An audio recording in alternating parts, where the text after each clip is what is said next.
What's up, fight fans and YouTube family out there? What's up? Oh man, I got the background here going off. What's up, everyone? How y'all feeling out there today? Let me get set up. Uh, so what's up, fight fans? We got a lot to talk about right now. Um, I wanted to break down some of Naoya Inoue's history, what makes him a complete fighter and a great fighter up until this point as we get closer into his highly anticipated match against Luis Pantera Nares. I also want to touch up on some of the fights that are going on right now that I find very interesting, that a lot of people are talking about, especially the Francis Ngannou fight versus Anthony Joshua. If you haven't had an opportunity to check out their sit down interview, the face to face, check it out. Check it out. Um, you know, Francis Ngannou's in an interesting situation. A lot of you know, hardcore boxing fans are still acknowledging that this is still Francis Ngannou's second boxing match, and Anthony Joshua is just levels above him when it comes to boxing. What he did against Tyson Fury that night was basically fight him. I spoke about this and I said that if Anthony Joshua was smart, he would put him in some boxing situations. You know, um, what do you do when you're constantly going back all night? How do you preserve your energy? Um, push him to his right. Work the side of his body that he doesn't train on, and things like of that nature. And I think he would put Francis Ngannou in a lot of trouble. Um, I saw the interview. I took away a lot from the interview.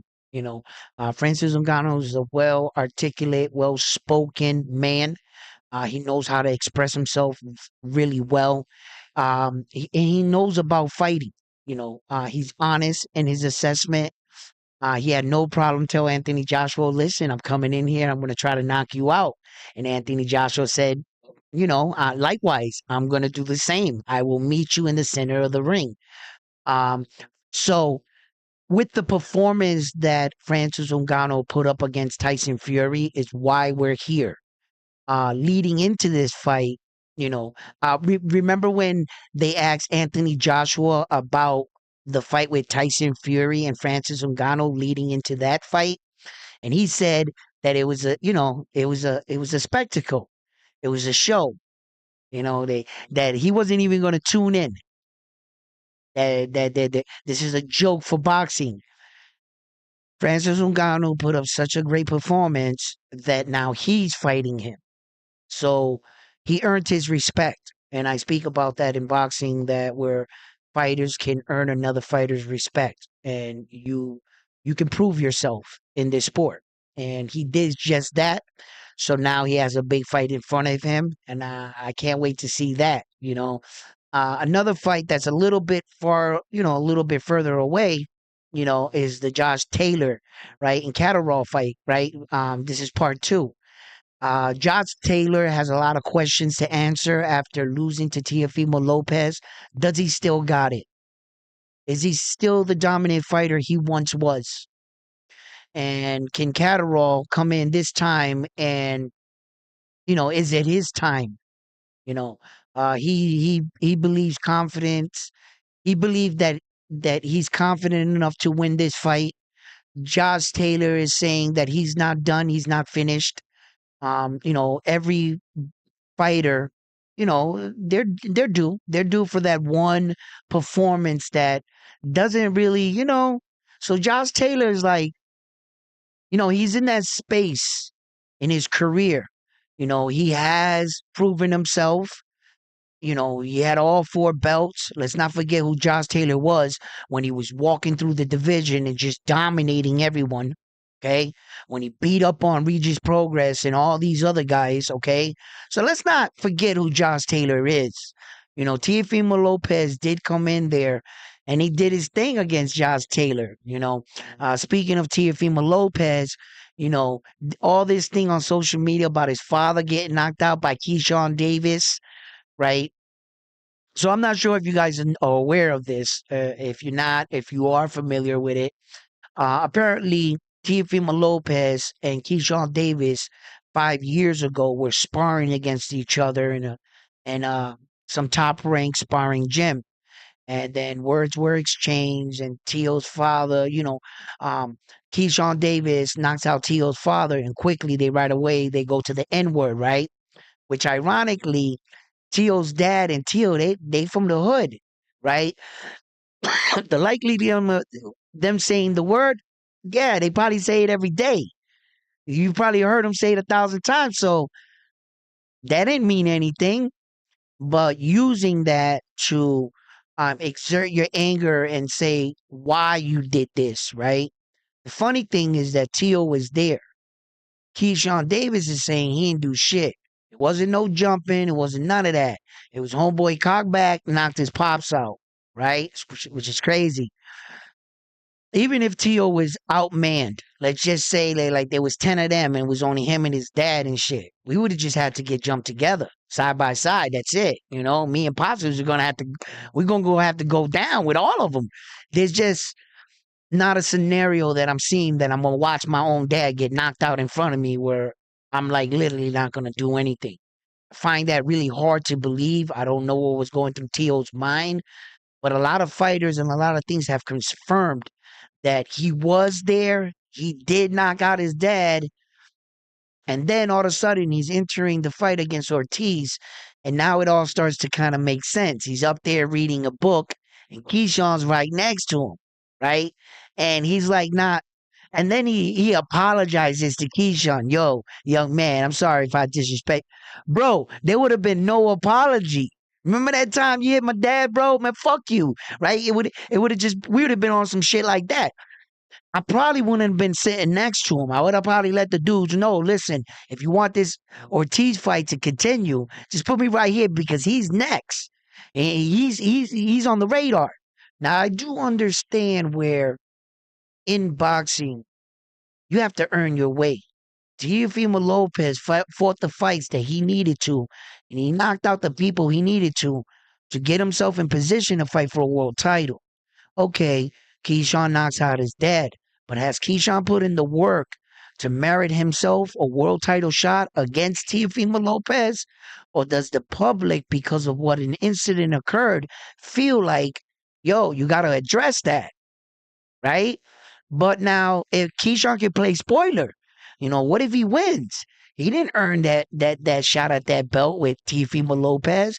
I understand the situation, but you can let that sit on the shelf. If you let it sit on the shelf this long, allow that man to prove himself and get himself next to you, then fight him. But the streets don't want to hear that shit. The streets is like, you need to handle that right now. Truth be told, the best time to fight Keyshawn Davis would be right now. Don't let him get any better, because it's going to be worse. I mean, I only see him getting better, not any worse. So and then the thing was, Teofimo Lopez told Keyshawn Davis, according to what sources are saying, that if Keyshawn wanted to fight him in Honduras, right? So now he wants to drag Keyshawn to Honduras, and Keyshawn is young enough and naive enough to accept the fight. He's on that shit where like he's believing so much of what he did. Now, mind you, if he did knock out T.O.'s dad, let's just remind you, that's an older gentleman that you just put your hands on, right? Okay, that's not Teofimo Lopez. By knocking out his dad, you just didn't knock out T.O. But now they're saying that Keyshawn was getting the best of him that day in sparring. Okay, I don't know if that's true or not, but I'll talk about sparring later. Just look, when you go to Honduras and places like that and you're fighting someone, and Honduras is in the place where they don't, they don't have a lot of boxing world champions. And if they embrace them like that, now you're fighting in his backyard. Where are the judging coming from? Where's the referee coming from? And I know that there's a judging, union type thing and a referee type thing, but all across the world, they have each individual um, organizations, offices, ref office, judges, so that they're not flying in the same judges all over the world and the same referee, right? They got referees that work nearby. So when you're in Honduras and you assign a referee to the fight, what is he going to be? It's going to be Honduran, right? Now, interesting enough, in Japan, I went back and I didn't, I didn't, I didn't pay attention to it because I didn't think it was going to matter. So I really never look at the referee that's in the ring with him. When he entered the ring with Marlon Tapales, it was an American. He looked like a white dude. He could have been, Irish or whatever, or whatever, right? But yeah, it wasn't a Japanese guy. It wasn't a Japanese guy in the ring like and then in the Stephen Kubo Fulton fight, it wasn't no Japanese referee in the ring neither. You see? So they treated their fighters, fairly. They gave them the referee and stuff, which this guy knows. Yeah, don't worry about it. Listen, he gets in the ring, he tells the referee and the judges, take 5. Don't worry about I got this. You ain't gonna need those scorecards. You, my man, you got a free flight here. They pay for your hotel room, right? You don't have to do your job tonight, baby. I got it from here. I'm gonna put my hands on this man right here, right? So, and then you have the Ryan Garcia and Devin Haney. I mean, this thing just get better and better by the days pass, right? I talked about it earlier on my earlier live that Ryan Garcia still hasn't entered the testing pool for the VADA testing pool for steroid testing, entering the bout against Devin Haney. Now we're only 2 months away. Devin Haney has already entered his name. This is official shit, right? And I just wanted to, just to bring this out there to you guys, that Ryan Garcia, leading into the Tank Davis fight, did not enter testing at all. He was never tested one time during that fight. Now, since it wasn't a world title fight, I guess there's loopholes to this, and you can get under things, right? Because Ryan Garcia has never fought for a world title. Okay, so now entering with the Devin Haney fight, now this is a different story. He has to submit his paperwork. Now, this is not rocket science. This paper, listen, it's nothing. The paperwork to submit to enter the boxing, it is absolutely, it'll take you maybe, I don't know, 10, 12 minutes to fill out the form and you send it in and that's it. And now here's the thing. Once you submit the form and you enter your name, you got to give your locations.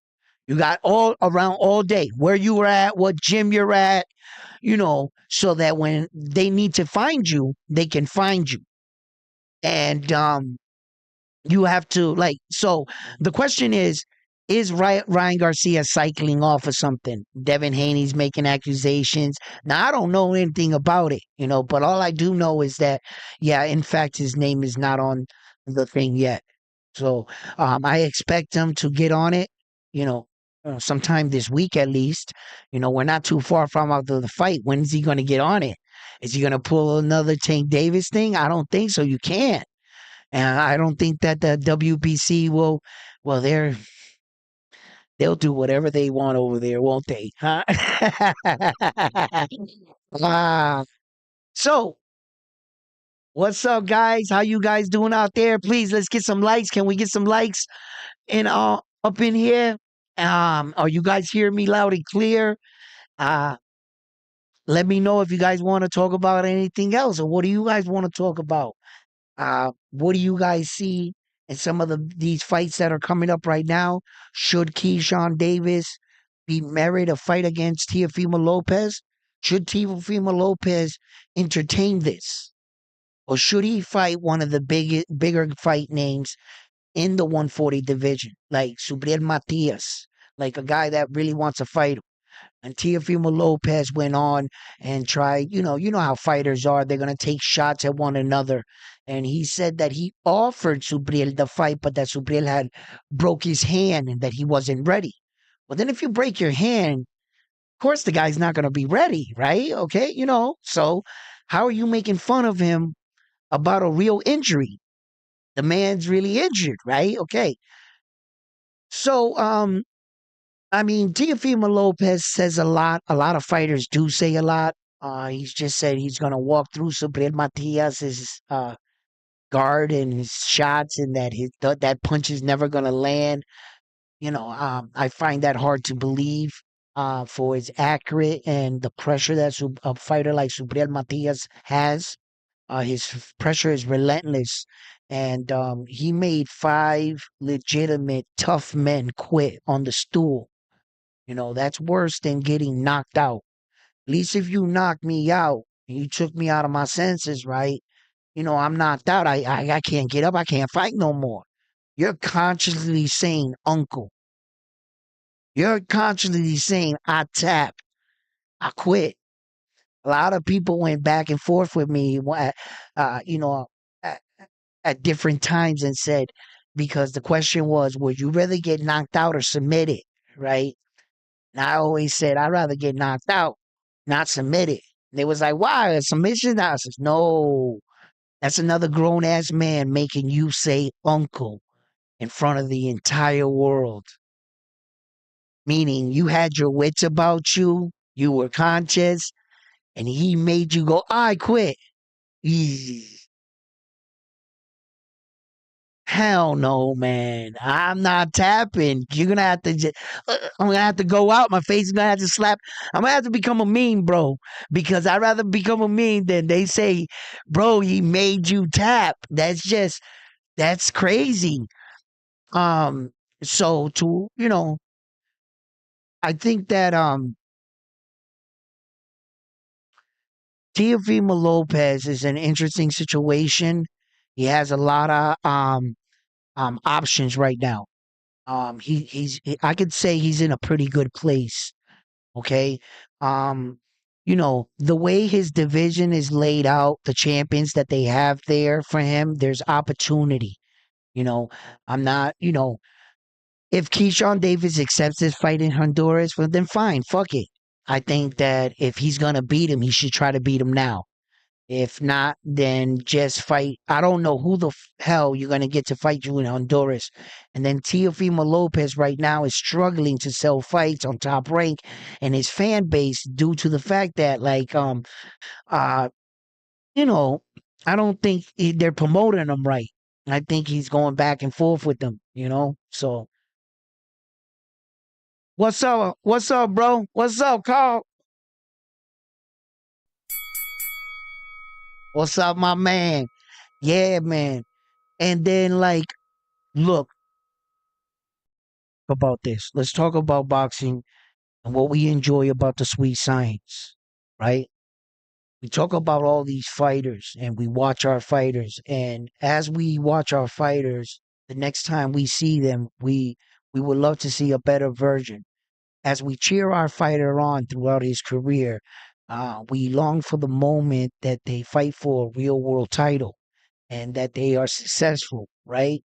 After they win their first world title, sometimes the fighter wants to dare to be great and go after much more. Some fighters recognize that doing or trying to such a feat um, can cause them to lose. So some fighters stay where they are and they dominate in their division. It's not easy to move up just one weight division in the sport of boxing. Many fighters in today's age have tried. Even the great Flash, Donito Donaire, tried to move up to his fourth weight division and was stopped. Okay, for as talented as that man is, okay, and was, all right. Um, so when you're talking about a young man like Naoya Inoue from Japan, he's a 5'5" Japanese fighter, and he started his career at 108 pounds. very impressively enough, he started to, quickly, he was thrown into the deep end. His first fighter he fought professionally had 16 professional fights already. By his third and fourth fight, he had already conquered his own country, winning the Japanese Pacific Oriental title, winning small titles, um, to that would to solidify him as the number one fighter in Japan by only four professional fights. By this time, he dared to venture out. He told his manager and his father he wanted no tune-up fights, and he felt like he was ready and he was up to the opportunity. And they gave it to him. With only having six professional fights, he challenged for his first world title. The young man did great. He fared well. He won his first world title. He defended that title, and soon after it vacated and moved up. When he entered the 115-pound weight division, he fought the champion right away. No tune-up fight, no acclimating to the division, and it was remarkable. And I was like, thinking back, looking at it, like, wow, he went right after the champion, and he did so. He obtained that title, and he successfully defended that title 7 times. He was in the weight division. He felt comfortable. He acclimated to it. He fought top opponents, and then he saw that he was ready. He was ready to start to make that transition. He broke into the 118-pound division by fighting Jamie McDonald, and from there, that point on, the rest is really history. He really took off. One by one, he chased down all the champions at 118 pounds. He beat Jamie McDonald, right? He took down Donito Donaire. He took down Emmanuel Rodriguez. And then he fought Donito Donaire again, right? For the title that he won. The guy that actually beat the Monster's brother, right? And then he unified the last piece that he needed against Paul Butler, right? And he gets all four belts, the most prestigious way any boxer can get it. Now, I've seen boxers win 3 belts at a time, fight a guy with 2 belts, or win all 4 belts at one night. This man went and got them one by one. There is no better way in boxing to become that kind of world champion. Once he got that, there was no second guessing his next move. It wasn't no thinking it over, none of that. 30 days from the minute that he won all 4 belts, he relinquished all 4 belts and moved up to his um, third weight division at this time, which was 118 pounds. Now he jumps into his third weight division, right? And it was July. Yeah, it was July. He against Stephen Kubo Fulton. Yeah, I almost forgot what month it was. He jumps into that one and he fights Stephen Kubo Fulton in Japan. Now, coming into that fight, a lot of people, including myself, I revered Stephen Kubo Fulton as the best 122 pounder in the world. When he beat Brandon, he unified 2 titles. I thought it was only a matter of time where that they were going to put him in position to try to unify all 4 belts. But lo and behold, here comes this 5'5" Japanese guy and entering the new weight division. And since he owned the WBO at 118, it made him Stephen Kubo Fulton is mandatory at 122.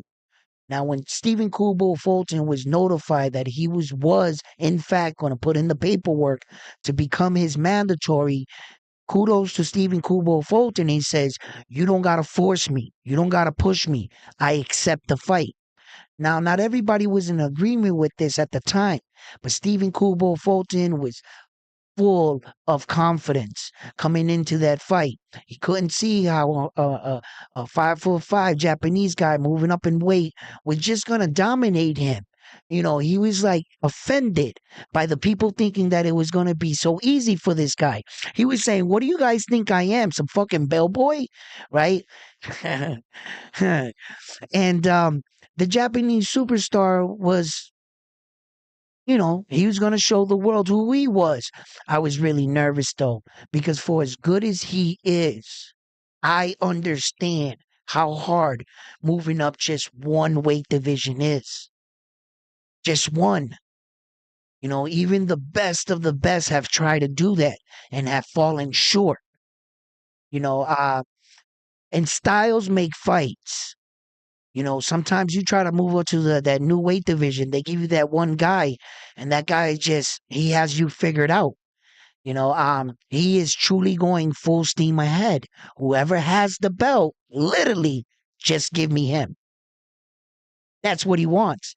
So coming into that fight, Stephen Kubo Fulton must have felt like, you know, I'm gonna shock the world. Well, the Japanese superstar had other plans, and he's really showing that he is that guy. That's him. He is a monster. And Naoya Inoue is showing that there is levels to boxing. Um, if you ask me, he taught Stephen Kubo Fulton a boxing lesson on that night. He showed him to be the kind of champion that he is revered to be. This is what it takes.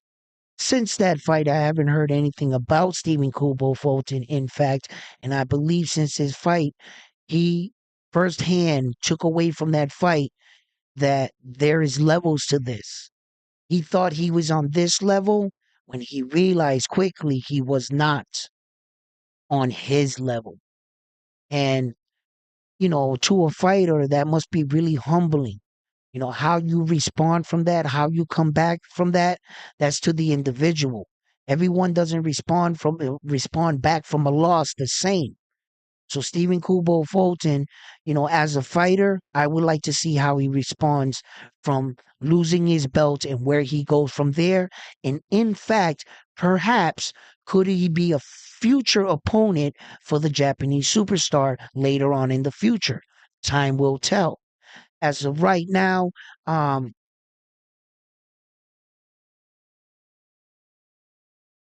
what did you say, brother? Are you nervous against Naoya upcoming fight against Nari? Tapales did better than Fulton. Um, Tapales did a lot better than Fulton. Hell yeah, he did. Okay. Um, but look,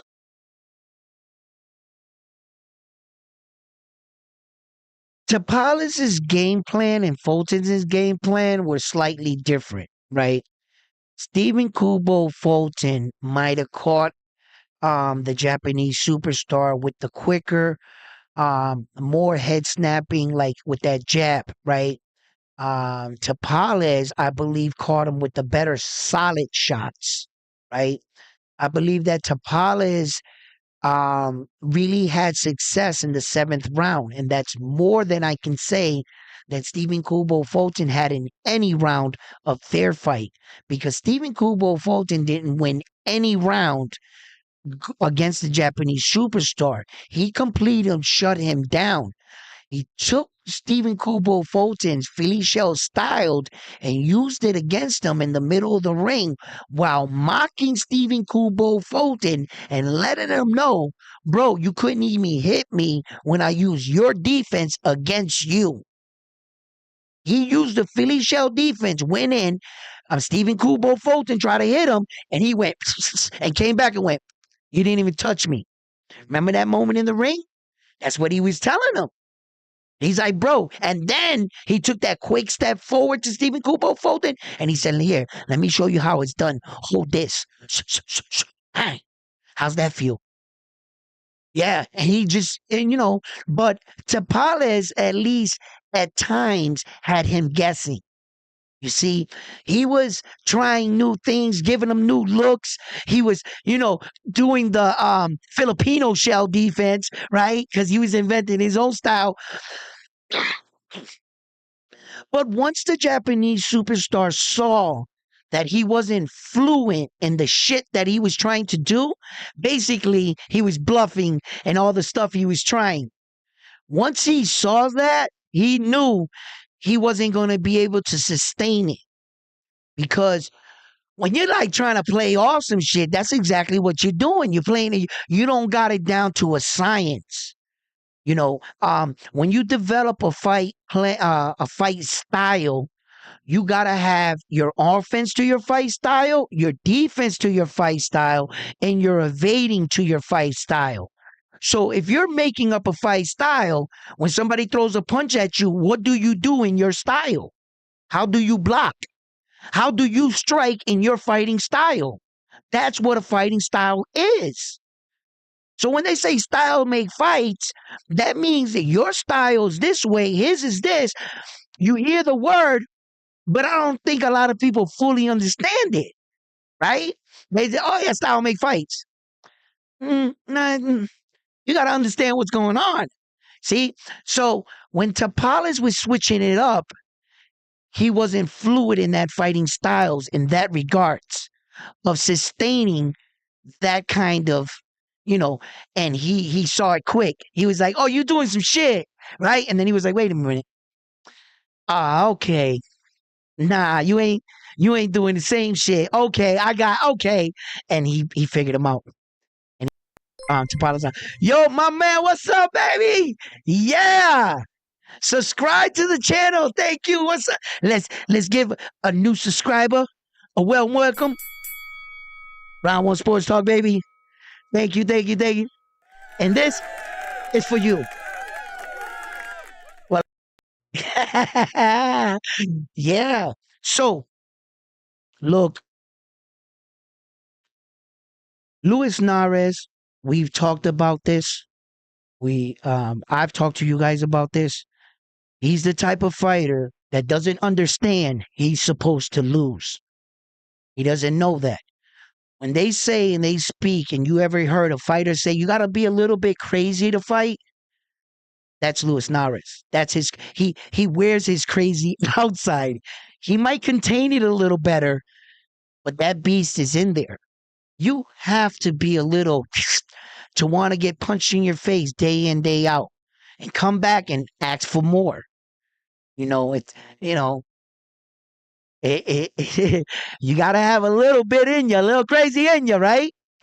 And Luis Nares is the type of fighter that does not understand he's supposed to lose. In similar situations, he did play spoiler. They did invite him out once upon a time to Japan, and their Japanese superstar at the time, they felt like Luis Nares was not going to win again in that fight, and he ended up beating him not once but twice. Now we've talked about the storyline, him testing positive in the PE, missing weight by 5 pounds in the second one. I've always stand by the fact that I believe they should have been, a disciplinary sanction handed out, but a lifetime ban, no. So they lifted the ban and they're allowing him to fight him again. And there's a lot on the table. Now, I want to speak to one thing for sure, that it seems like the Japanese superstar um, doesn't like to listen to the noise, but somehow the noise gets back to him, and he quickly wants to nip shit at the bud. That's a man's man right there, right? When he wants to get in front of certain issues and certain topics so that the noise can quiet down. I noticed that. Case in point, right? When all the noise started coming around back and forth, so who was the number one fighter, pound for pound, Terrence Crawford and Naoya Inoue, a lot of that noise got back to the Japanese superstar. So much, in fact, that he publicly came out and said, yo, check this out, people. Terrence Crawford is the best pound for pound fighter in the world. I won Fighter of the Year. I'm in agreement. He's the best fighter, pound for pound in the world. And I believe that is important for my career. And one day, I want to be pound for pound best fighter in the world. By him doing so, They all Terrence Crawford fans and they people they go, you see, I told you so. Even he said it. What? And they go away with the noise. Give it to him. He doesn't want to keep getting on every day. And that's the same question every time a microphone is put in his face. He says, listen, that's a smart way. Bro, let it go. You know what? And he's not being disrespectful because he knows he's deserving of it. Okay, so look, I'm humble. I'll get it. All that shit that they talking though, oh, he might have to wait until Terrence Crawford retires to become the powerful. No, you guys do know what next year means, right? The award, they do the awards all over again next year. They tally shit up. Just because he's Terrence Crawford powerful pound right now, no. Every year we gonna check in. That's how it works. So it doesn't give it to him and say automatically for the next 5 years Terrence Crawford going to be on fire. No, the pound for pound thing can be switch. And what if Terrence Crawford loses? You see what I'm saying? So you never know. I'm not saying I want him to lose. Nah, I love this competitive shit, right? So that's very smart.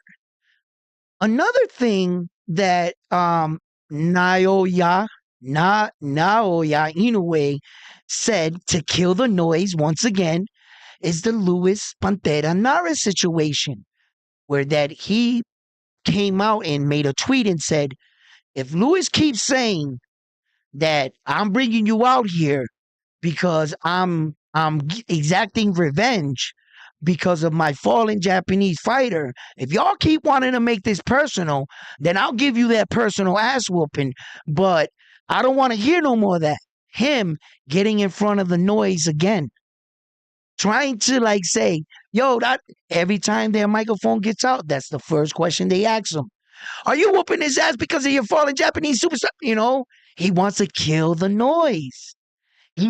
I've been noticing when he feels like he doesn't want to argue no more.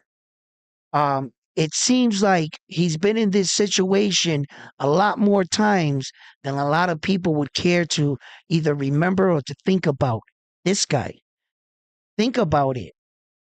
When he started moving up 3 weight divisions as a boxer status, Donito No Near the Flash only had 3 weight divisions. Look how much of a megastar he was. That was big just in itself, 3 weight divisions. Do you think that they gave him? No. You know what he did? All right, fine. I'll do more. He went out, got all 4 belts. You know what they said? Not good enough. You know what he said? You know what? You're right. I'll do more. Moves up, gets 4 more belts in 2 separate weight divisions. You know what they said? You're not number 1 pound for pound. You know what he said? You're right. I'll do more. He realizes by him doing more, he was going to do that regardless what you said, and he never needed your permission to do it. Why argue the point? Why go back and forth and get on a microphone and have to prove to you that I'm him? Here, hold that thought. I'll be right with you. I'm going to go knock this dude out. You were saying? You see? He's truly showing the world with these, not with this. And he doesn't like the noise. He doesn't like the fact that he didn't get into boxing to bicker. He didn't get into boxing to have Twitter fingers. That's not what he got into boxing for. He didn't get into boxing for you to compare him to anybody else. He didn't even like the fact you compared him to another Japanese. He was humbly, thank you, but I'm me. I'm me. I want you to see me. There's no worse of feeling than you coming up as a heavyweight, and in every sentence they always say Muhammad Ali before your name. right? You're sitting there, you're like, look, I love Muhammad Ali. You're gonna make me be mad at Muhammad Ali because you keep saying that shit to me. I love Muhammad Ali, but you guys gonna make me mad at him because that. And you see how the fighter will start to take something like, and that's how he is. He's like, I don't hate Terrence Crawford. He's not even in my radar. We're not even in the same way. How the fuck did I get in a conversation with this guy? We're so far apart. We're never gonna fight, but somehow this guy got to wake up. Cameras in his face. Hey, you gonna fight Terrence Crawford? Blah, blah, blah, blah, blah, blah, blah. And he's like, yo, what about guys in my weight division? What about what I'm doing for my country? What about the guys I'm actually fighting? Did you guys ask me questions like that? Yeah, Terrence Crawford, what are you gonna do? Like, yo, bro, it's crazy. So what he has done in the sport of boxing, truly, I feel anyway, it's not going to be appreciated until the day he retires. When men and women have to look back at his kind of career, as for the women, they're going to have to chase Clarissa Shields, right? And she has set a mighty impressive bar with 3 divisions. She's the only female or any fighter in the world to actually do such a feat. Now, Naoya Inoue stands to do something like that. He could. We'll talk about that as soon as I read some of the messages. Let's hit some of these messages. Let's read some of these. Like some idiot people. Come on. All right, we got to read some. What's up, Dave Park? Messages is going by kind of fast. Who you think will fight after Naria anyway? Has dipped to the 126. We'll talk about David Park and want to turn Fulton into Paul Butler. Not necessarily. He turned Paul Butler into a human punching bag. He turned Stephen Kubo Fulton into a track star. He's a runner. He's a track star. He was always evading him. He was like, yo, he didn't want to feel that power, bro. That must have fucking sucked, bro. He had to figure out how to nullify a little bit of the Japanese superstar's power. I'm not quite sure what he could have done on that night, Stephen Kubo Fulton. Looking back, I could say a lot of things, right? But in the moment, his approach, his style, and what he used, he was doing everything right. He was just outgunned. And the decisions that the Japanese superstar made when they got close together, that was crucial in the fight. The Japanese superstar was able to evade a lot of Stephen Kubo Fulton's punches, and he was sharp on his angles. If you go back and watch the fight, he made him miss a lot, and he made him miss, and the Japanese superstar made him pay. And as the fight started to go on, those punches weared on Stephen Kubo Fulton. It also slowed down his ability. He still had strength, but he was battered by the 7th, 8th round like that. He was already battered, and you can see that he didn't have that hop in his step. He had decided that he was going to sit down on his punches, and what he was looking to do, he wanted a counter with the Japanese superstar. The one thing the Japanese superstar didn't do in those sequences was stand in the pocket with him again. When Stephen Kubo Fulton had his success in the fight was off of subtle movements to like the right or left. If he just was like standing there and then subtly went this way and then threw the punch, he would catch him. He would surprise him with that. And he did. But like I said, you can only do that and get away with that so many times against him before he picked up on that, made reads, and made adjustments. He made too many big adjustments when Stephen Kubo Fulton was still trying to find his way in the fight. He was making the proper adjustments, and Stephen Kubo Fulton was still trying to land.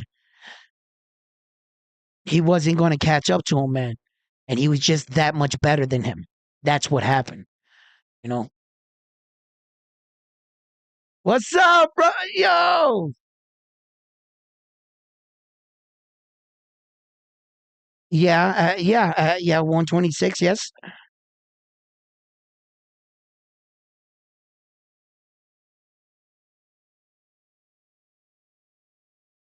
What?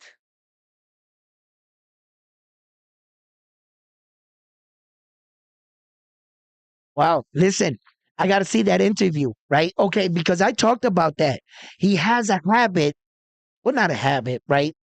But he's done it in his career where the Japanese superstar Inoue jumped and passed the division entirely. I believe he jumped and entered. It's technically like a two-weight division jump because you pass one and the second one you're entering, right? Okay, and from the one you're leaving, it's like a two-weight division jump. Actually, you know, what's up, my man, Donate? What's up, baby? Yeah. Hold up, we got something for you, mom. Round One Sports Talk. Thank you for your donation, my man. I'm gonna send you another shout out, but I'm way up here with the message reading them, so I'll catch up with you. And I got you. Hold on. They sent you a pop up right there too. But he has a tendency of jumping past weight divisions. And if he jumped up to the 130, now I saw an interview where the Inoue said that he wanted to stay at 122 for a little while. And I saw that interview where that he said he wanted to have two or three more fights at 122 to try to let the muscle acclimate to the division. Now, many fight fans were saying that he would end up fighting MJ or Casamera at 122 again, right? Okay. And then there was a lot of names being thrown around at the time. Okay. Um, but I did the math. And I did the math and I said to myself, wouldn't this be his third fight at 122 coming into the Luis Nares fight? That's three fights right there. He had Stephen Tubo Fulton, Marlon Tapales, and now Luis. That's three fights at 122. He's acclimated now. And I said to myself, he's going to make that move. That's what made me think that the MJ and Casamera train is gone. I think that that train has left the station. Um, the this guy, he's just in a different trajectory in his career. I don't think he's ever going to fight MJ unless MJ moved up now. If MJ follows him, yes. Okay, if he follows him, yeah. But the best thing, that's the only scenario I see. They would have to follow him now because he doesn't have to wait around for these guys. You see? So and by him moving up, we talked about that's when shit gets interesting. The minute, the second he steps his foot into 126, fifth weight division, he starts entering a different conversation of men that were able to become world champions in five separate weight divisions. Is if he is successful. On the night he fights for that belt, shall he win that belt? That's a done deal, baby. He doesn't have to win all four. All he has to do is win one. That's all you got to do to be considered that division world champion. So in each division, you don't need all four belts. These guys never got all four belts in every division they were in. No. He just started like some shit where people are like now saying, well, now he has to get all four in every weight division. Bullshit. You only need one. That's all you need is one. Right? So when he does that, and then 130 turns into weight division number 6. The 130-pound weight division, after he leaves 126 and he was to step into 130, that becomes division number 6, right? The 135 would be division number 7, and the 140 would be division number 8. Just in case you're thinking, okay, that's where he would have to be. Yeah, that's where he would have to be. I don't know. I don't know. Because look, at one point I was saying he would be too small to move up to 130. That's what I was saying. I was saying he's just gonna be too small, right? Then I started thinking. I was like, wait a minute. Tank Davis is 5'5". Tank Davis is 5'5". He's fighting at 140, 135, 130. Tank Davis is only 5'5". The Japanese superstar is 5'5". I was like, wait a minute. I said Pernell Whitaker was even shorter, right? He used to say he was 5'6". He wasn't no 5'6", right? Um, I've seen what I'm trying to say is I've seen little dudes at that height. Manny Pacquiao wasn't the tallest motherfucker neither. I think Floyd was like 5'8". He always was bullshitting at 5'9" or some shit. He would say that. He might be 5'7" in real life. They like to put a little extra inch, right? So he is 5'5". So Tank's 5'5". So I said, damn, then so why can't he do it? Right? It's the body mass. It's your body density. Tank is a 5'5" tank. He's thick as shit, and he's he's he's just built like that. That's a different kind of 5'5". He doesn't have that kind of frame. See, so that's where the problem comes in. You might be the same height, but you're not the same solid. So that's where I think a little bit of would. And then you got fighters, a freak of nature, right? At 126, you have Espinoza, that Mexican kid that just put off like the year's biggest upset. Bro, that guy's like a giraffe in there, right? Oh my God. If you put the Japanese, I just, I mean, he proves me, he somehow, some way, he figures a way to win. And it's not luck. It's not luck. I mean, he's doing this skillfully. He's moving around the person's jab.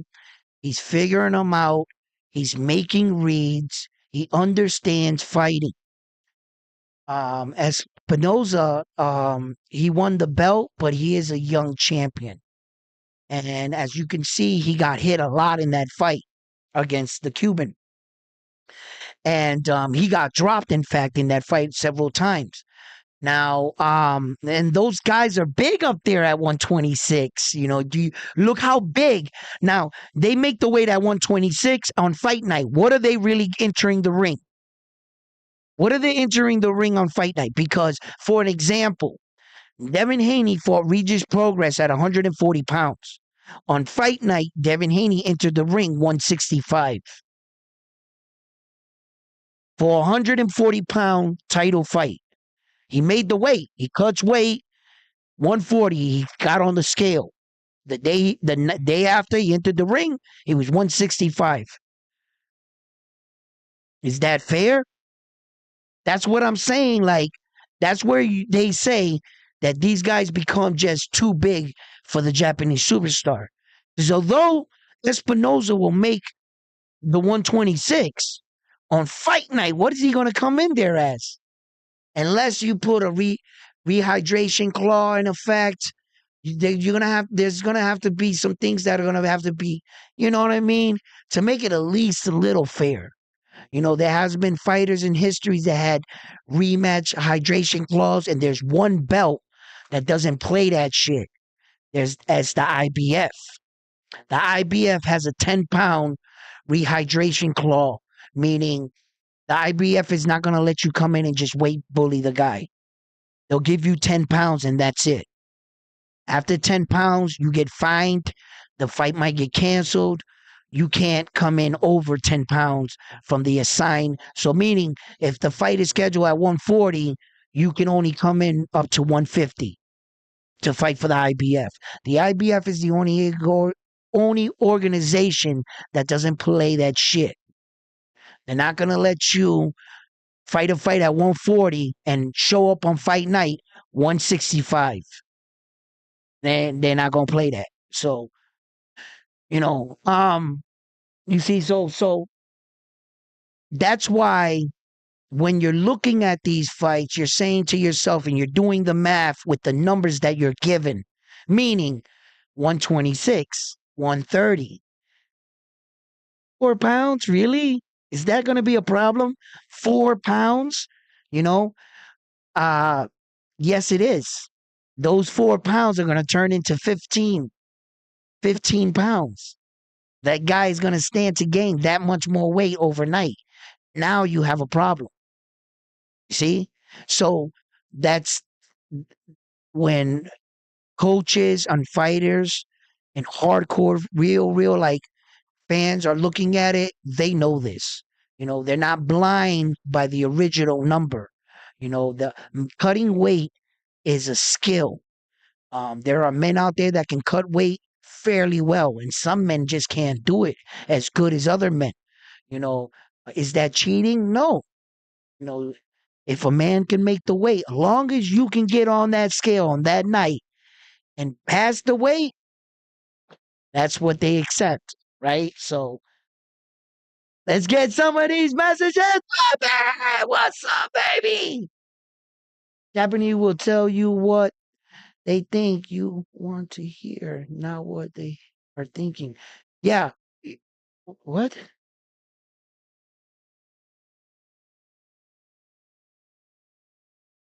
Yeah. You know, Naoya anyway doesn't want to, like I said, he didn't become a boxer to have Twitter fingers. He didn't become a boxer to constantly being compared to other fight. Well, he knew he was going to get compared to other fighters, but not in this regard. Not to a fighter that's not even in his weight division. I mean, he thought that he would be answering about fighters that are actually can fight him. So that way, if you said something about that fighter, well, then he can actually shut you up or prove you wrong. But in this scenario, he can't actually fight Terrence Crawford. So I think he thinks like I do. There's really no point on going back and forth with this. There's just, I'll show you, and he's going to put up so much work in this calendar year that the torch will be passed in this year for certain. Terrence Crawford will only fight, like I said, one time this year. That's all he's been fighting. If you check Terrence Crawford's last 5 years, he's fought in one time and one time every year for the last 5 years. What do you think is going to change? So when the calendar year finishes and the Japanese superstar has 3 more fights on his one, and they're yelling, no, they're going to have to give it to this dude. You'll see. You'll see. You'll see. Because Terrence Crawford just got out of that renegotiation with him. And then that's not even technically, stamped, but not sure what it's called, but I know. I'm not sure what it's called, but I know alcohol brings the truth out of everybody. Yo, listen.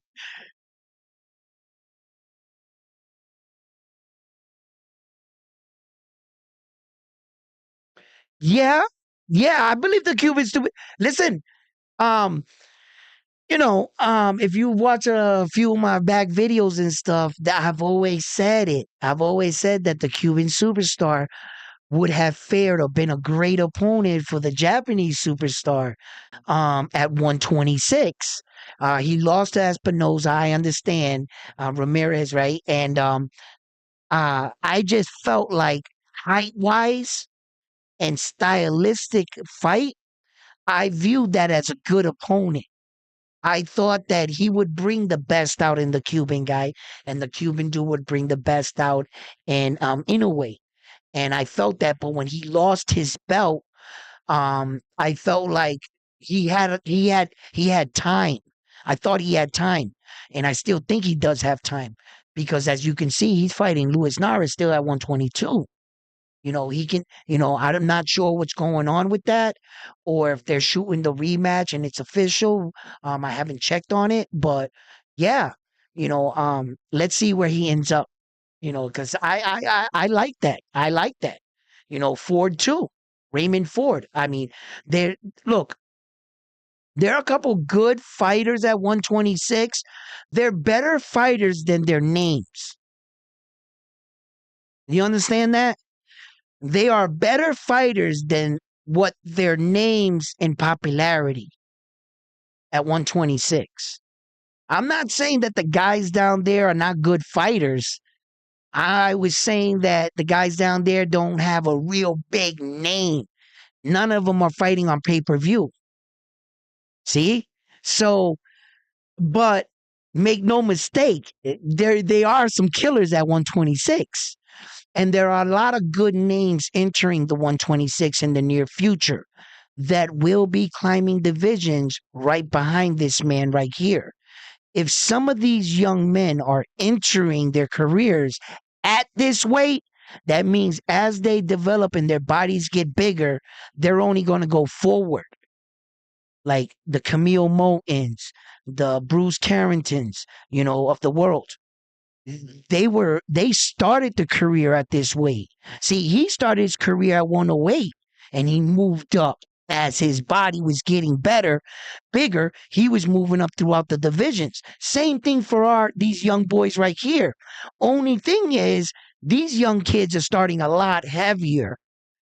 They're in a lot bigger weight division from off rip. So they're gonna be right around him. So that stands to be very interesting right there. You know, um,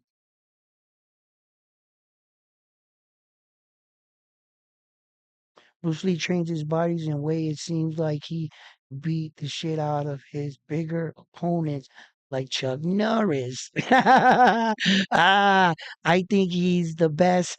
The best chance to move up to 126 is to fight the IBF champion, Luis Alberto Lopez, as Naoya has a slight height and reach advantage or fight for the vacant WBA title against the number one ranked opponent, John said. What's up, John, my man? What's up, baby? Popping it up with me all the time, too. To everyone out there, thank you for tuning in. And can we get some likes up? Yes. Um, yo, is here what? It's Neary. It's Neary. Yo, you don't know that I am the king of chopping people's names up? I got that crown. I will wear it. Okay. I am him. Listen, I don't hide the fact I can't, but you don't listen to me or love me because I can pronounce a person's name. Although, yes, I would like to be better at that, and I'm going to get better at it. And I humbly ask, to forgive me in that aspect, right? But just know that I mean the best. I never want to disrespect anybody's name. I'm just not familiar with a lot of the foreign names like that. I'm familiar with names like, common good old fashioned American names like Ashtray and Ajax, Soda Bob. Yo, what's up, Rabbit? You know what I'm saying? Humble names. You know what I mean? Yeah. You know what I mean? Edwin, the name, the name butcher. You know who I be, bro. You know what I'm saying? yo, yo, don't be hating on me, man. Yo, so anyway, listen. Uh, you know, look, there's a lot of opportunity to be had at this division. And the reason why I'm truly watching boxing today is because of fighters like this. There are many fighters today in today's age of boxing that really has me tuning in. I see a lot of great talent and I see a lot of big fights. Look, Francis Ngannou and Joshua going out there in the desert. I gotta admit, I'm gonna watch that fight. you know, um, and it goes to show you that if Francis Ngannou can bring eyes to the sport of boxing, I'm with that. I'm with that. And if a man can change his stars in my sport and provide a better life for his family, bro, hats off to you, brother. I wish you the best. You know, there are a lot of men and women that have felt like, they haven't had the right backing, and you have to know the right people. And sometimes people get blackballed in the sport of boxing, and sometimes it can be for the reason you least expect. Some people are blackballed in boxing because they're too good. Jerron Boots Ennis, you know, fighters like that, high risk. That the Mexican monster, David Benavides, because you can be too good in this sport and also be blackballed. Ain't that a bitch, right? It also sometimes depends on who gets there. But you gotta really understand that sometimes that boxing is a business disguised as a sport. If Canelo Alvarez wasn't raking in that kind of money, he wouldn't have that kind of protection. I believe they would have threw his ass out to the wolves a long time ago. Because the business, for as much as it will protect you and favor you at one time, it's a cut and dry business. You know, out with the old, in with the new fighters. It's nothing personal. It's just business. So Canelo Alvarez is really in a situation where that um I understand that he's given us a lot of blood, and I also understand that, but in the same sense, you've held up the division long enough. Enough is enough. When do you say enough is enough? If he was doing this without the belts, then make your money, boo boo. You know what I'm saying? Just do your thing, and fight the fights, but allow other people to eat, to breathe, to fucking establish a legacy. By you holding those titles, you are also holding their careers hostage. You're forcing them to either move up in weight, go in weight, do something other than they were anticipating on their career because you're being a dick. Let's just call it for what it is. Because he's obviously not fighting the guys he's supposed to be fighting, any of the top guys anyway, in his weight division. For God's sake, he's rumored to want to fight the other Charlo twin now. Fucking crazy, bro. But anyway, they did announce a few names, and I'm aware of a couple of people's names they did announce. I don't pay attention to that shit, and I won't repeat the guy's name. The reason why I haven't repeated the guy's name, because Canelo Alvarez is the type of fighter that showed me he'll switch up his opponent last minute. He's shown me that. So, yeah, I'm not gonna, nah.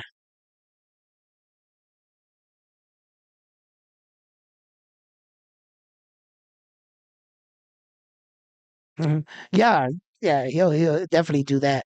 I mean, listen, as far as video games, if you think they're not gonna make a movie about this guy, you're crazy. When it's all said and done about him out there or here, they're probably gonna make a movie about what he really did. I listen. I know this for a fact. They're not gonna appreciate him until he's gone. They're not gonna understand how hard or what he did. They're allowing all this bickering and back and forth, pound for pound, fucking bullshit or awards, to overlook what he's doing. They're saying, yeah, yeah, yeah, he did it. But anyway, he's not pound for pound. Whoa, whoa, whoa, whoa, whoa, whoa. Fuck the pound for pound shit. What he's actually doing is fucking remarkable. You know, uh, it took this man 50 fights to move up 5 weight divisions.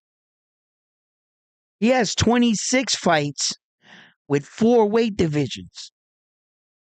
He literally took his shit and cut it in half. In the level of difficulty, what it took him a lifetime to achieve, he did it in half the time. Yeah.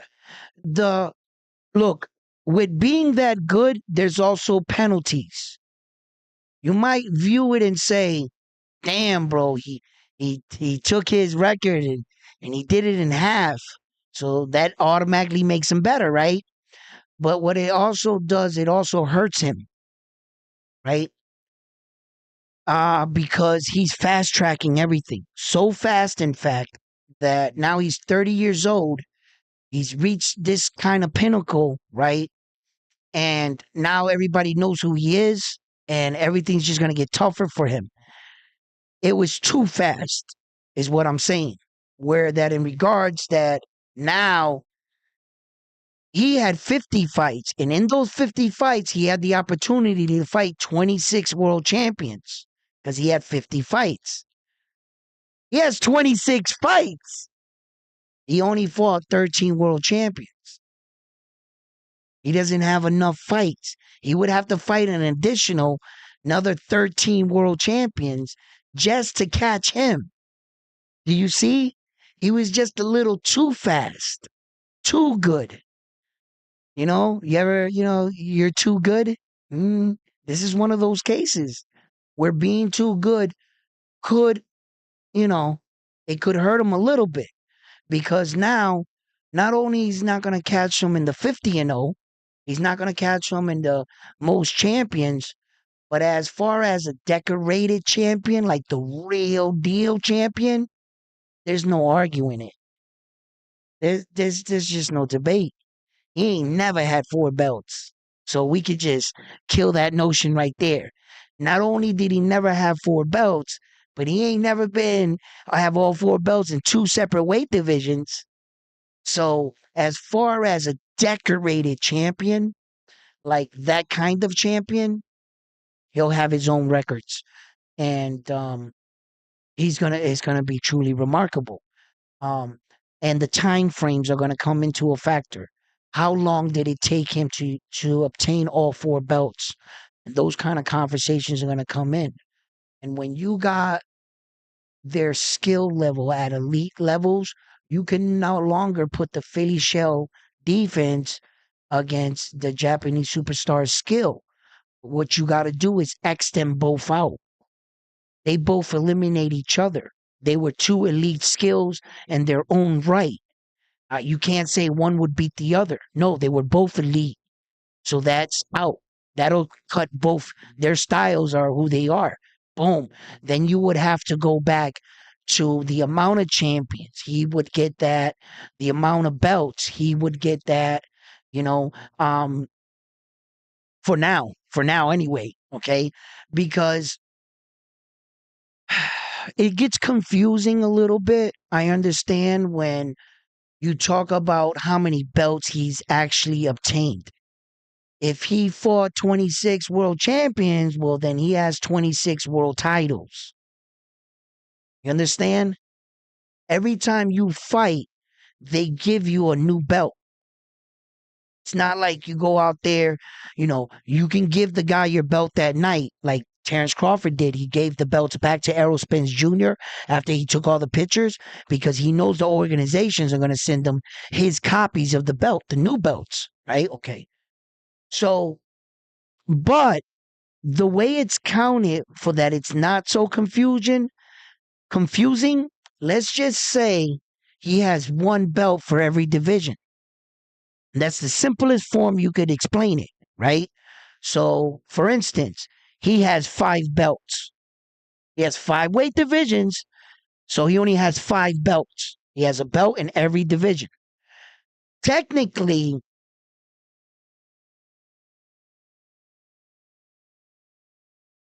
that's wrong.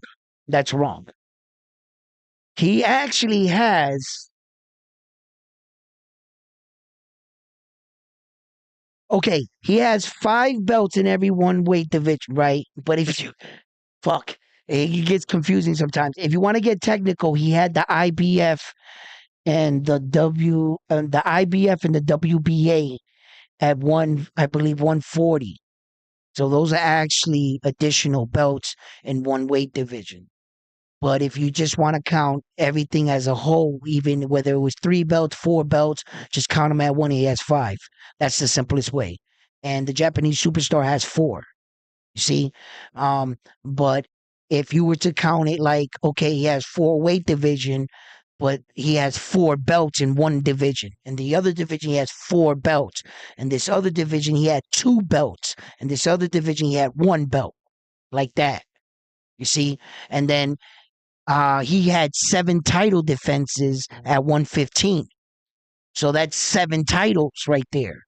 Those are 7 titles he won when he made 7 title defenses. See? So technically, he got a shitload of belts because he's coming into his 22nd. Well, he'll be coming into his 23rd world title fight, but that's not 23 belts when you're fighting for 3 belts a night, 4 belts a night. In fact, his last 8 fights have been for 2 belts or more. His last 8 fights in a row. That's got to be a record. That's got to be some kind of record, right? Because from the time that he fought Donito Donaire and unified those 2 belts, he hasn't fought a single fight for less than 2 belts. Yeah. He doesn't, he got boozy on us. I don't fight for 1 belt. It's 2 or 3 or 4 or better. Let's go. On some real champion shit. Yeah. Hey, look, I had it here. Look, I still got it. He was what was it? I'm gonna find it for you because that shit was dope, right? Because I found that interesting, and a lot of people won't bring that up. Of course, they're not gonna bring that up to aid him out. They're not gonna help his case. Of course not. These dudes are suckers, right? They're not. They're not gonna do it. Right? So his what was it? Let's see here. I know I got it.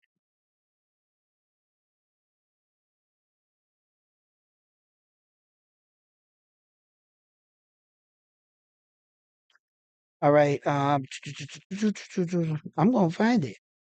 This is some bullshit. All right.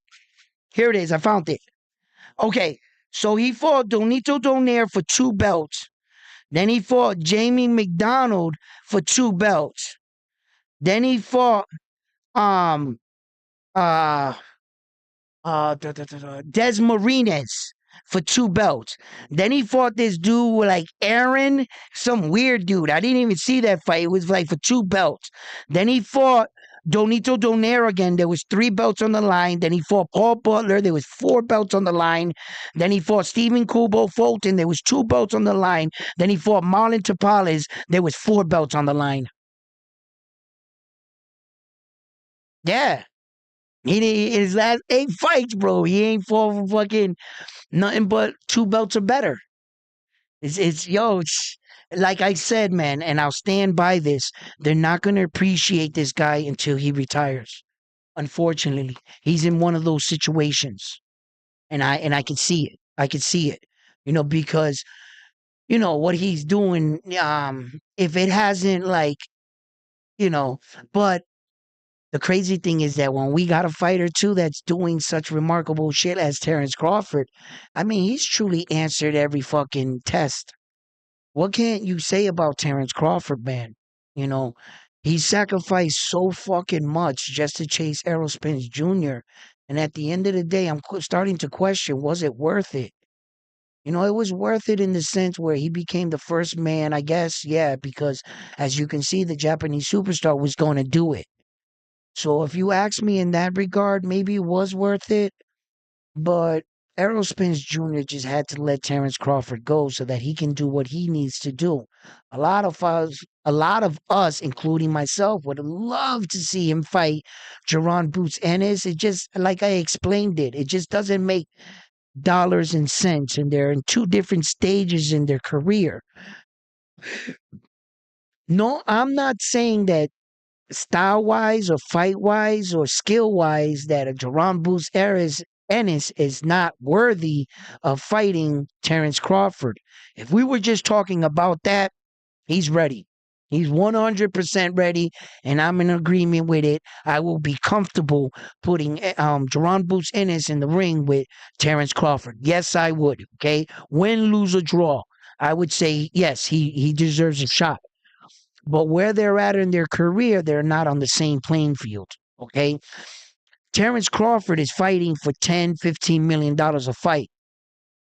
Jerron Boots Ennis is barely making $1 million or 2 point whatever million. They're not on the same playing field. Terrence Crawford fights for pay-per-view. Jerron Boots Ennis ain't no pay-per-view fighter.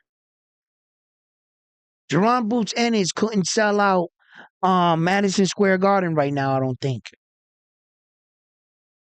Yeah, but yet popularity wise and skill wise, for what you guys see, you would like to see the fight. It just doesn't make dollars and cents. They can come up with any excuse they want. They can make any video they want and give you whatever kind of scenario. I'm just giving you the right scenario. It doesn't make dollars and cents. They're not fighting. Sorry. That's how this works. Terrence Crawford didn't spill this much blood and become the champion that he is just to bend over backwards for other people coming up. He did that already. You need to do that, young man. I'm here now. I'm making these kind of fights happen.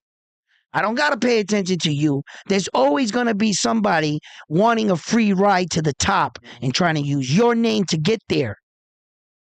Terrence Crawford recognizes that. I understand you're skilled, young man, but you will have to make your way just like I did. You're not going to use me to go back to give you an opportunity when my opportunities are that way. But now, just like everything in life, with opportunities, doors open and doors close. You got to be able to recognize when your opportunity comes. You always say, man, give me a shot, or I want this. Doors open in your life, but you don't walk through the door. Then when it's too late, that door closed on you. That opportunity is gone. Terrence Crawford has a few opportunities in front of him. He had Tim Tszyu. That fight was seriously talked about and negotiated more than Canelo Alvarez's fake fight. That was a real negotiation right there with Tim Tszyu. Tim Tszyu saw that Terrence Crawford's team was bullshitting, doing that Errol Spence Jr. shit, drag ass, and he said, man, yo, Keith Thurman, what you doing? You want to fight? Let's fight. I need to stay busy. See? Opportunity opened and closed. What's up? All right, my man. How you doing tonight out there? Baby. Gentle puppy boxing. 4 belts at 5 is 20 champion max. I don't get it. What were you talking about? Oh, okay. That movie. Have him fight Godzilla for the. Hell yeah! Hell yeah! He'll fight Godzilla and King Kong. You know what I mean?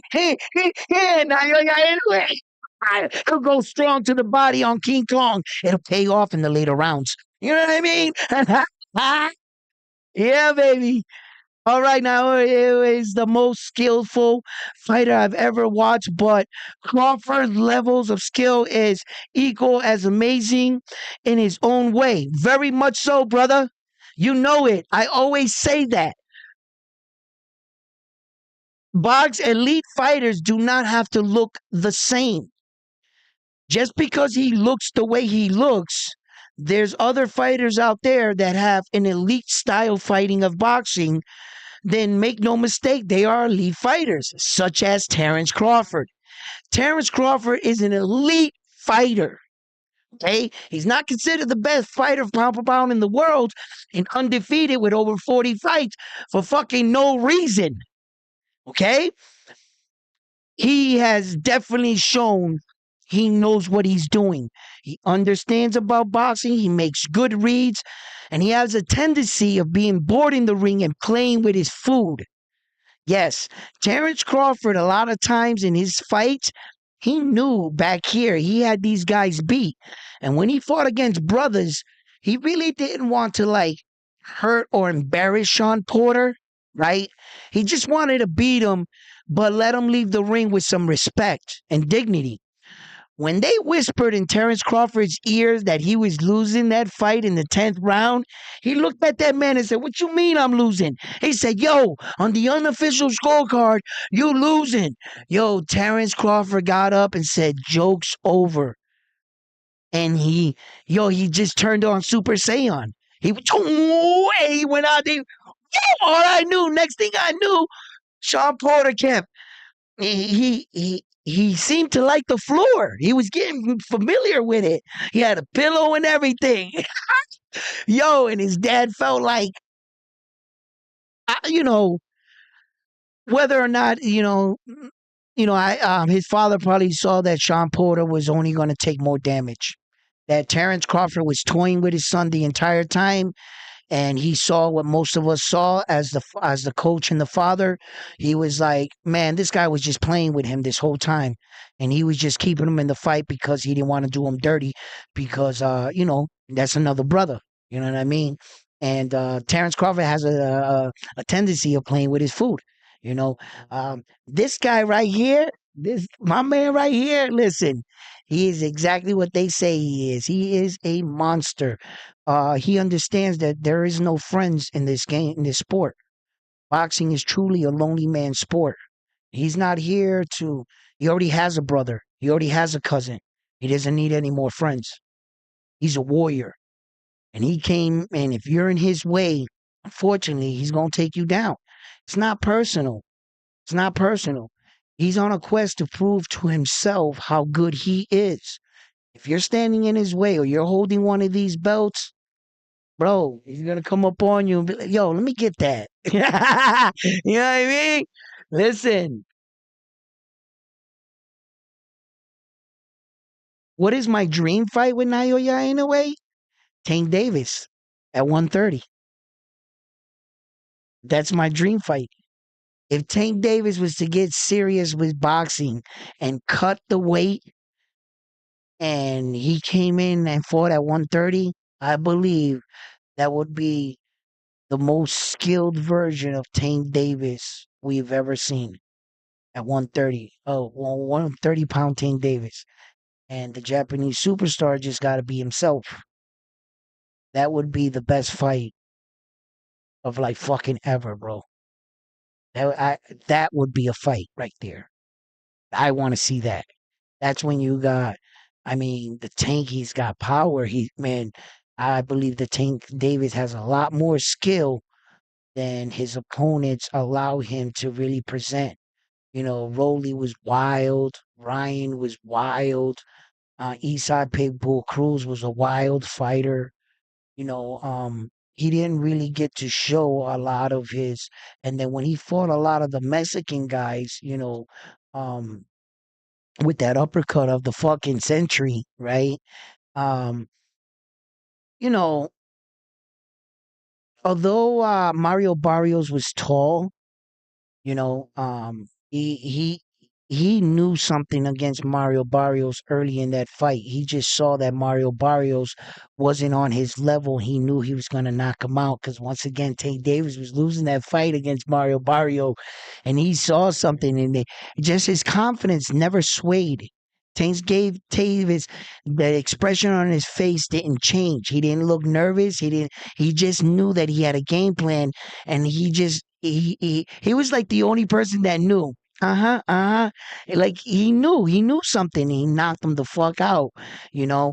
Um, so that would be my best fight. That's my dream fight for the Japanese superstar against Tank Davis. Hell yeah. Terrence's coach should have kept his mouth shut, not to start Terrence Crawford about Sean Porter beating him. Yeah, he should have. No. Uh, Teal versus Bud, that's a joke fight, Danny, my man. Come on, baby. Teal don't want to fight Terrence Crawford. Do you really believe Terrence? You don't see through that, bro? I would have loved to see Naoya Inoue Pitbull. Pitbull's too wild of a fighter, bro. He's just too much of a hooker. I've seen Naoya Inoue fight against those type of fighters already. Marlon Tapales. You know what I mean? I've seen him fight against those kind of brawlers. He's gonna get hurt against the Japanese superstar. He's too sharp. Eastside Pitbull Cruz couldn't get away with that with him. Nah, I don't.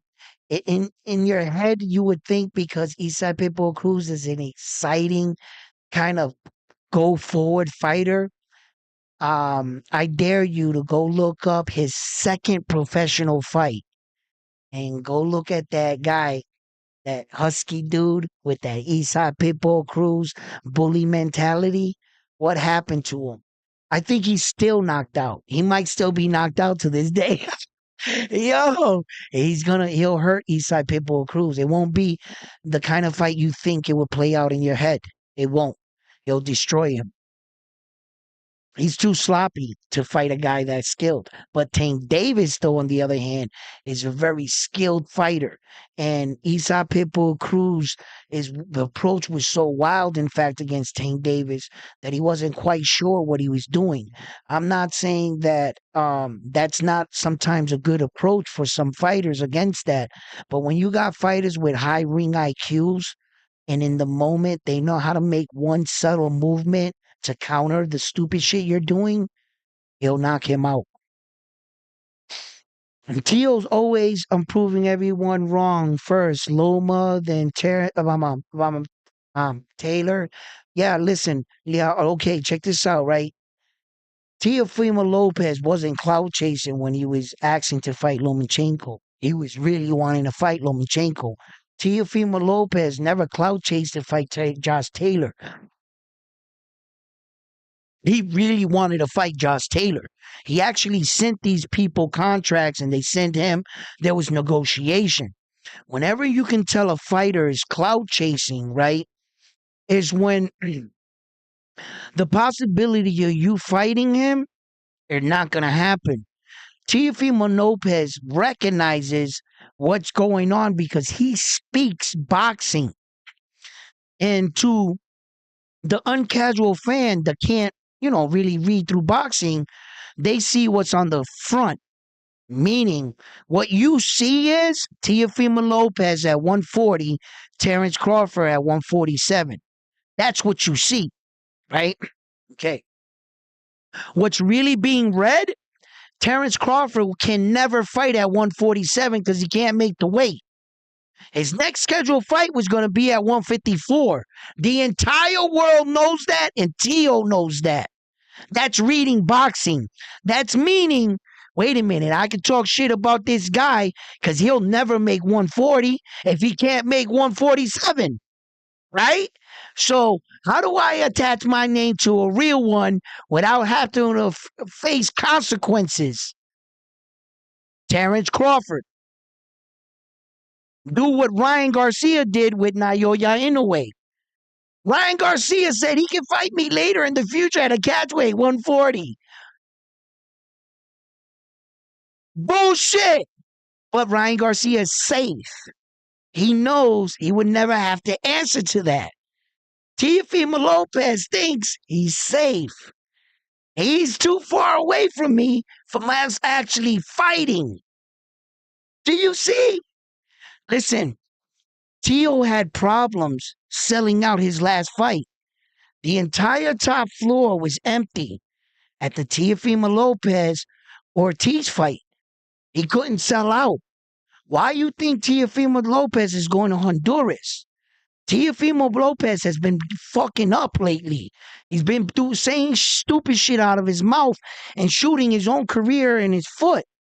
With the fact that you're claiming to be one of the best fighters, having a good performance, lackluster performance, good performance, lackluster performance, good performance type career, where you're getting beat up by George Camboza and your eye is split and you're running on denial mode. Talk about I won that fight. Bro, you lost. Talk about every loss you ever suffered. You just, it's not a good look for Tio. And he shot himself in the foot. So what's Tio doing? Marketing 101. You do have a production crew, right? A marketing crew. And they're going to tell you how to promote you. And what is one of the ways to promote you? Terrence Crawford right now has not been fighting. So Terrence Crawford and Teofimo Lopez probably got 2 phone calls and said, yo, Mention my name, and I'll mention your name.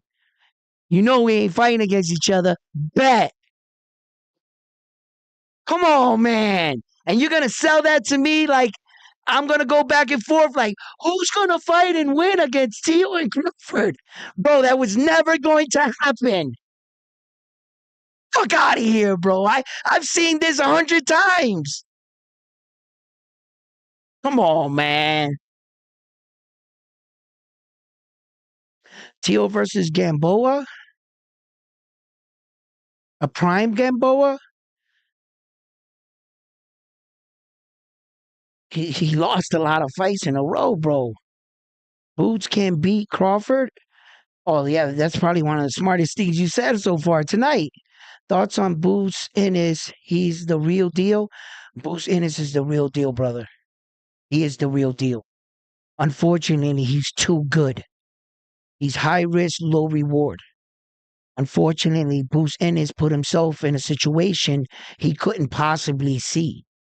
How the fuck you gonna tell me you're gonna tell the future that your boxing promoter is gonna die, and that his wife's gonna inherit the business, and that you signed up for a 7 fight, 11 fight deal, whatever it was, and they weren't getting your fights. When you signed to them people, you thought they were all the promises that they made to you. You know, your career was on your way. You were on your way. You know, these kind of hiccups. You know, I don't think Boots Ennis had any. He couldn't do anything about this. And a lot of his opportunities went right by him. When I talk about doors being open and doors being closed, a lot of his opportunities open and closed. Maybe he should have tried to push a fight with Keith Thurman. But like I said, his promotional company, they're not on their job. And that's what it's important to have a big promotional company and people that are really wanting your best interest and getting you the fights that you want.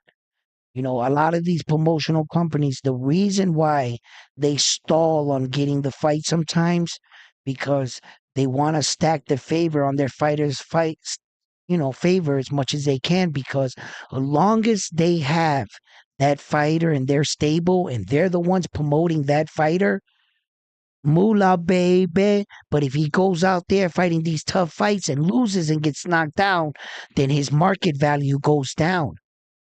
You see? So the promotional company team's real job is to put your fighter in the best possible situation. When you start venturing off and daring to be great and you start to really put these tough fights, now those are 50-50 situations. Let's see who when the smoke clears, who's standing and who has the winner. You see? So it's business. It's business. It's really, truly, truly business. There's a lot of business behind boxing. So much more would be. Oh, what? What do you say? I explained that. I explained that the fact that the reason why Jerron Boots Ennis and Crawford ain't fighting is not because of a skilled reason. It's not because whether you believe Jerron Boots Ennis can beat Terrence Crawford. It's not because Terrence Crawford is afraid to fight him. Neither of these men are afraid to fight each other. If you told these men to go outside in a parking lot right now, I'm pretty sure they would start fighting. Jerron Boots Ennis and Terrence Crawford would fight in a parking lot for free right now. Okay?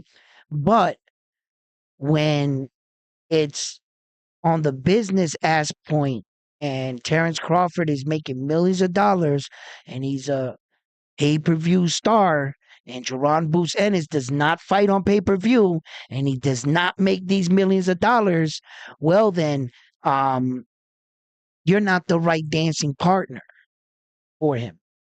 When that he can fight the Charlo twin at 154 for the remaining of the belts that he has. He can fight the winner out of Tim Tszyu and Keith Thurman.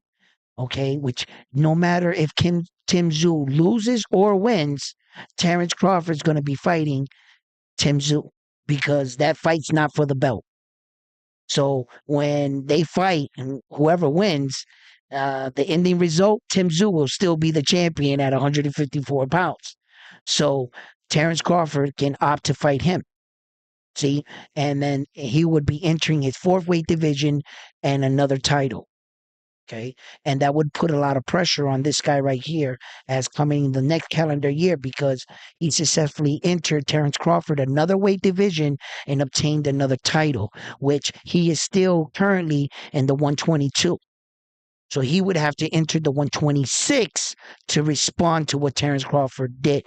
But the one thing that this year that the Japanese superstar will be going up another notch on Mr. Terrence Crawford when on the night that he entered the ring with Luis Nares Pantera and he successfully defends all four belts, he will go down in history as one of the men that successfully defended all four belts. Terrence Crawford never achieved that. He never defended any of the belts, all four belts on in any weight division. He had it at 2. He never defended all four at 140. He never defended all four at 147. When he enters the ring with Luis Nares, if he's successful, he will do just that. So, yeah. Versus Tyson. Come on.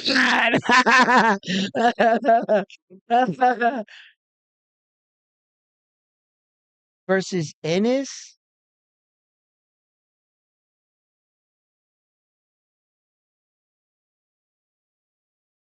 Well, then Jerron Boots Ennis would have to leave 147, move up to fight Tim Tszyu at 154. Now, want to know something?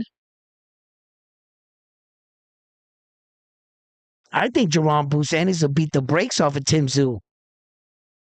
I think he's too good for him. Whether or not his power moves up with him, what makes Tim Tszyu very good, if you let him settle into his fight and he starts to counter you, you're in trouble against Tim Tszyu. Tim Tszyu is boxing fast. He's not technically fast as maintaining this level of speed. What makes Tim Tszyu fast is his ability to place the punch really well. Timing beats speed on and that level. Tim Tszyu does that very well. He's very good at that. He's a sneaky, good, crafty fighter. He's solid and durable. He'll take some punches to get in there and want to give you his. But Jerron Boots Ennis is just more than just your typical flashy fighter. He's way much more than that. Jerron Boots Ennis has a strong jab. Um, he understands distance, angles really well, and he has a great selection of punches that he can utilize, hit you from all different types of angles.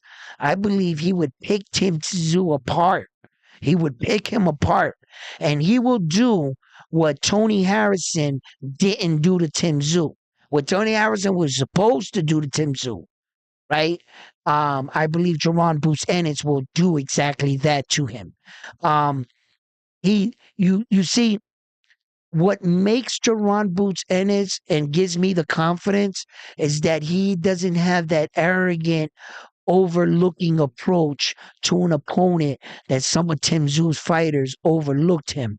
And I believe because of the color of Tim Tszyu's skin, they saw a pretty white boy face and they was like, this white boy ain't going to beat me. Let's just be honest. I'll come out and say it. Right. And they took him lightly. And behind that baby face of Tim Tszyu, he's a killer. And they found out too late. That man can fight.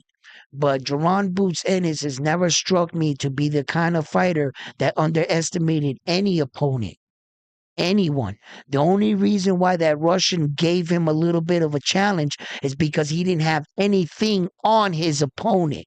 Remember, he was a late replacement and they didn't have time to study him. So he was going out there kind of like on the whim. When he was to go into a Tim Tszyu fight, Jerron Boots Ennis, he would come in with a well-developed game plan. And I believe he's far too skilled and he has a great boxing IQ. He punches just as hard and his ability footwork would frustrate Tim Tszyu. And I think he would dart in and out on him, and he has the ability to sustain that for 12 rounds. He would pull off the victory. That's how I would see it. Now, if Tim Tszyu, he would have a chance to beat Jerome Boots Ennis because anything can happen in a fight. And, Tim Tszyu's not no bum, and he has great skill. If his forward attack and he catches Jerome Boots Ennis with enough of those sneaky shots and he slows Jerome Boots Ennis down, he has a great chance of knocking him out, because he is the bigger of the two men, and he can sustain that for 12 rounds. Tim Tszyu's not going to get tired at all. He's just going to kick it into another gear. And by the seventh round, he's really going to start to try to put that pressure on your ass. You know what I mean? So, yeah. Same thing about Naoya Inoue situation. There is no way this little Eastern man would be yeah. Listen, no one ever looked at this Japanese guy, right, and said, I'm in trouble. Not one person looked at him and ever said, oh shit, I'm in trouble. They looked at him and said, hell, I'm gonna whoop his. It's, yo, is there a guy behind? Is that the guy carrying his luggage? Where's the fighter? Him. Oh, bro, I'm about to smash you. What happened? What happened? Bro, that monster showed up and they was, when Paul Butler talked about it uniquely, he talked about his presence. Other fighters tried to like describe, but they didn't really know how to like pinpoint it, right? But they were basically describing the same thing. Is that when you were finally in the ring in front of him, his confidence, him as a fighter, these guys thought that they were going to go in there and hit him with a hard shot and he would just push back, right? They went in there, threw their hard shot, and recognized that they missed. They're like, wait a minute. And then pop, pop, pop, pop, they're getting hit with shots. Then all of a sudden, their head's starting to flash and they're seeing these flashes and they're starting to realize, wait a minute, I'm in trouble. And pop, pop, pop, pop. And it's over, you know. Impressively enough, uh, the Japanese superstar is really like he's just he he's impressive in a lot of ways. Okay, and I love talking about the things he did now because once again I want to bring you with me to let you know that we're in that moment. We're in that moment when athletes talk about, yo, the good times in sports when we were winning. If I only knew that we were in the moment, the good moments at that time, I would have enjoyed it much more. Well, I'm trying to wake up the world and say, hey, we're in that moment right now. It's just a matter of time before this Japanese superstar ventures off and starts to enter his 126 weight division, his fifth weight division, and try to capture all four belts at his third weight division. The minute he grabs one of those belts at 126 and he actually gets one, now shit's gonna start getting interesting whether or not the other fighters are gonna sign up to fight him. That I want to see. That's going to be very, very interesting. So, listen, fight fans, man, we've been chopping it up. It's 9:20. I don't know how long we've been here talking it, but we got some people over here, and I love the support. But can we get some likes up in here? You just the like button? You know what I mean? One time for your boy. Round one sports talk, baby. This is for all of you out there that been here in the channel. You know, I love you guys. Let me read some of these things, and if you guys have anything to answer, I'm gonna answer a couple of them. Oh well, yeah, yeah, yeah. I'm basically all caught up. Listen, love you guys. Let me go back, double check. Innes versus Crawford. Yeah, Naoya versus Davis. Yeah, yeah, yeah, yeah, yeah. I think Boots was very comfortable. Yeah, yeah. Well, do you think that we will get a rematch with Fulton? Possibly, possibly. But as of right now, I think Fulton needs to get as far away from the Japanese superstar as possible. If he can enter the 130 and just bypass the 126, I think that if the Japanese superstar entered the 126, it'll take him a little while to try to accumulate all four belts, won't you think?